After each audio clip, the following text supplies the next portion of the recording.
if we didn't define the correct, problem, then you're trying to fix something that you shouldn't even be focused on. And so it's so important when you're as an auditor, for example, or anybody really, to when you're working with any problem, you have to know what the problem is first. And these guys that are trying to say that ignore 2020, it's just it's puzzling at best. It's like, what's going on here?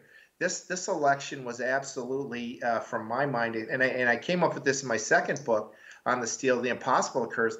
This thing never should have been certified. And saying that from a professional auditing perspective, I've never been in, and I've done 300 audits around the world. I've never walked into an audit where they said, "Hey, sorry, you can't look at the systems." And it's laughable, really, because today, in this day and age, systems are so important.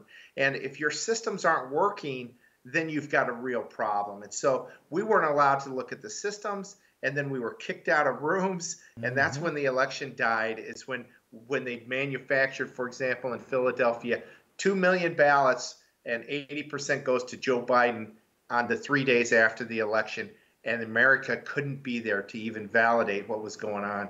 And the election it should have stopped then. We should have had to do a re-over. And nobody had the courage to do that. There was many people. Well, I should say Rudy Giuliani. I write about him in my new book. Did a great job. Sidney Powell did a great job. Sidney Powell got four huge cases, but they landed in three Obama judge courts. She wasn't going. Nobody was going to win those cases. Nobody. She was an excellent attorney. There was no way that anybody was going to step in and overturn this fraudulent election.